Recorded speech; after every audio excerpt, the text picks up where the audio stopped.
A very good morning, dear students. I hope you all are fine at your home. Stay safe always. So, in today's session, we are going to start with chapter 3 of computers. This chapter is for 8th graders. Chapter name is Adobe Photoshop. So, in this chapter, we are going to start the introductory part, who uses the Photoshop, how to start Photoshop, which type of layout is there, colors, swatches, styles, adjustment, history, setting up the documents, tools, and so many things. But in today's session, we are continuing to start with introductory part and we will cover till the topic that is setting up document tools. It will also be covered today's session and till opening an image we will cover in this session. So let's start with the session. So before going late, we are going to start introductory part. What is Photoshop? Basically, Photoshop delivers the utmost power and creative control with the next generation advanced tools for outstanding image handling and superior composition. Basically, it is a software that is helpful for a photographer to edit the photos as per the latest technology, as per the new generation, next generation, and by using the advanced tools and superior composition. Photoshop is a popular graphic software. It redefines image editing with a strong focus on photography.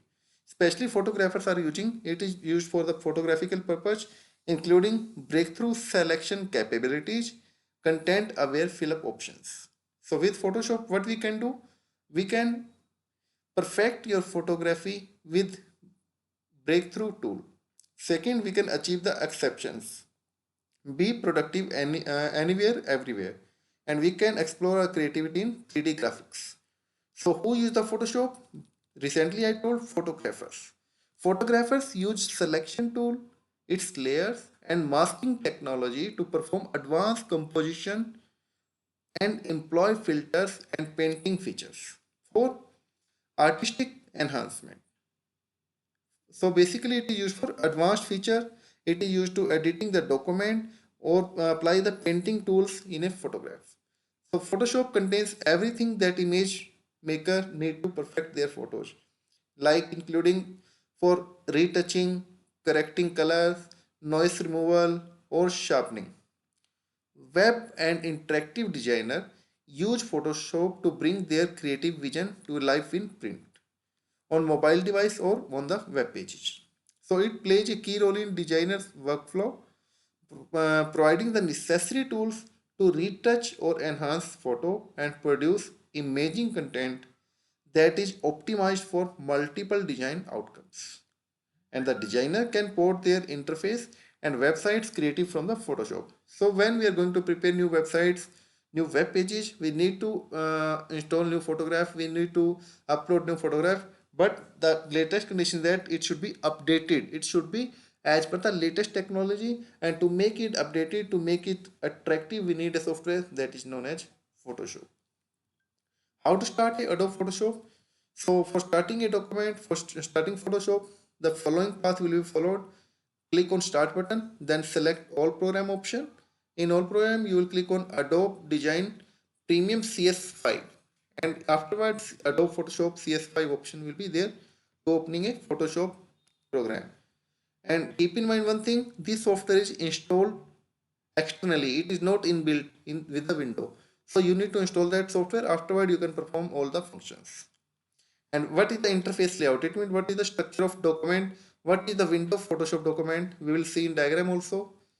The default workspace in a Photoshop consists of an application bar, menu bar and option bar at the top of screen. Application bar, menu bar and option bar on the top of screen, and the tools panel on the left side and several open panel in the panel dock on right side. So when you have document open, one or more image window also be appear, and you can display them at the same time using the tabbed interface. So it is the structure that is given. See now, first one is menu bar. Menu bar is the leftmost part which is residing on the left side. Afterwards, second is tool panel in which all functional tools are given. and one more is image name, which name we are giving the name to the image, and next is the image, the document that we have opened. So what is menu bar? Menu bar contains all the main function of Photoshop like file, edit, image, layer, select, filter, analysis, 3D, view, windows and help. And it is on the top position of your document. If you will see in the screen, it is the menu bar. It is the first option. Next is tool panel. Tool panel means a group of a group of major tools that are located in the toolbar for easy access, and it is on the left side of your Photoshop software. And the image that will be displayed on your window. So the image will appear in its own window once you open a file. An image name, the name of any image that you open will be at the top of image window as shown above. The name of the image will be shown on the top. What's their name is there? Like desktop, desert, ABC, XYZ, what's the name we are giving? This is the name of image. Next is palettes. Palettes contains the functions that help you monitor and modify the image. And by default, palettes are stacked together in a group. They are in a grouping form. And these are the palettes that are usually visible colors, adjustment and its layer. And if none of the palettes are visible, a palette is not visible, what we can do? We can open it to click on go to window in menu bar and choose the palettes what you need. And palettes can be placed anywhere in the screen area. We can keep it left, right or bottom anywhere by dragging it at the required position. And next part is in palettes, that is color, swatches and style. So color palettes display the current foreground and background color, and every time the colored palettes is a combination of three colors that is known as RGB. These are the values that are given to a color combination. The minimum value will be 0 and the max value will be 255. If value of R, G and B all three is 0, then it means it will show the black color.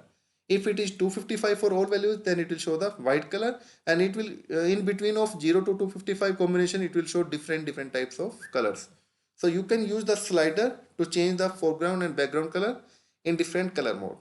You can also choose a color from a spectrum of color displayed in the color ramp.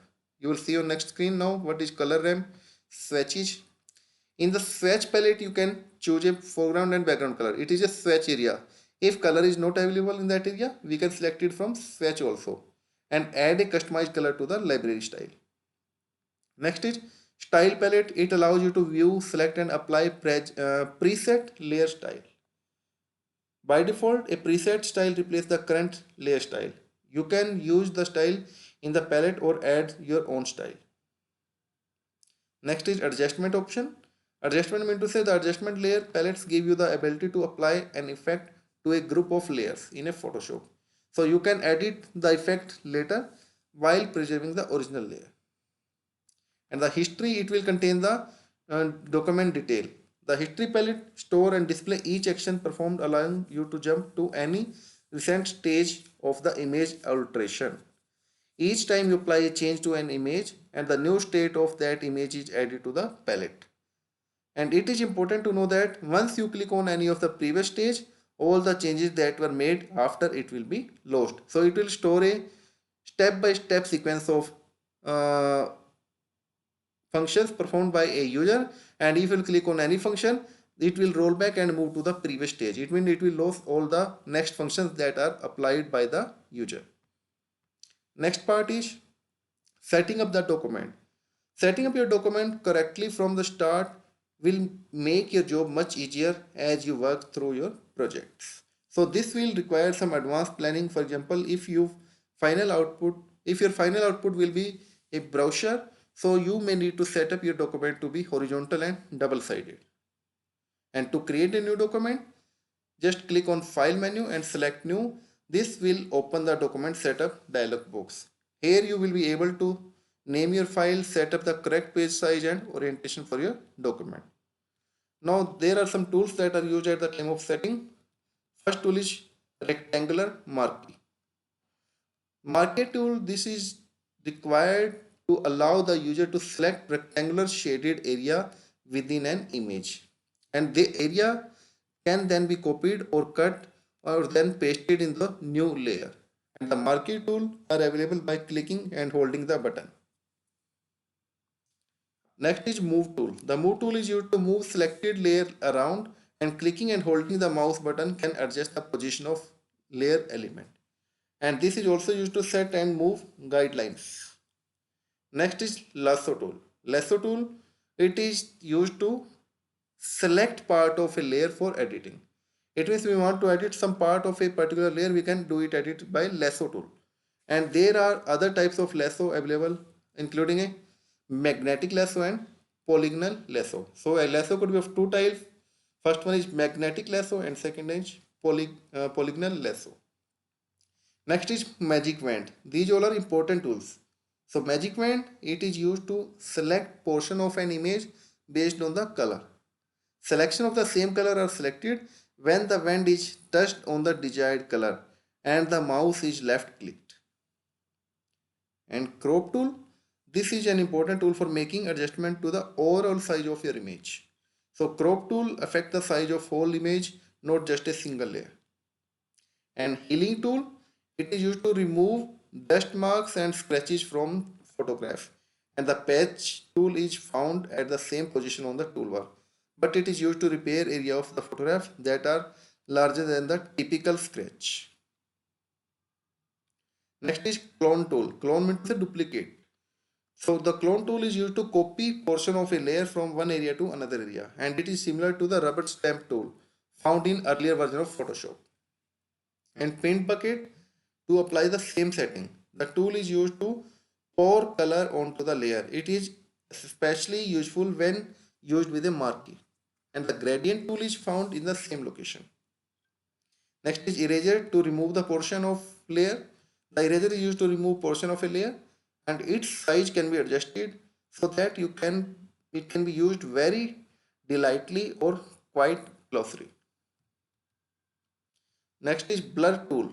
The blur tool is used to selectively blur area of a layer and the amount of blur can be controlled. It is especially handy when blending color or an object. And text tool, it is a tool that is used to add the text on an image and edit existing text, its size, its color and other attributes of a text. It can be specified and adjusted according to the user requirement. Next is eyedropper. Eyedropper is used to select color. The color that is picked up and by the eyedropper appears as the new foreground color. It is for setting the foreground color. And zoom tool, it is a very handy tool that is used to quickly zoom in or zoom out of any image. So note, some tools in the toolbar have additional hidden tools. These tools have small black triangle in the right hand corner. And to view the hidden tools, just click and hold down on any tool that has a gray triangular in the corner. So dear children, let's begin the first step of Photoshop by opening an image. How to open an image, we will cover it till here in this session, because without an image you would not be able to use any tool or on any canvas. So either you have to draw something or open a already existing image. So how to open image? For opening image, just click on a file menu, select open option. In open dialog box will be appear. Select the image and click on the open button. And you can see the image you open in the background layer in a layer palette. So it is all about for your today's session. Afterward, we'll do the next part of Adobe Photoshop CS5 tool. Till here, if you are facing any type of problem, you can directly contact with me on my WhatsApp number. It's 999 So dear students, read according to the given content. Try to understand the chapter. Again, if you are facing any problem, you can contact me anytime personally, or you can drop message on my WhatsApp. So this is for your today's session. Thank you. Have a nice day. We will meet in next session with the next video. Thank you. Thank you so much.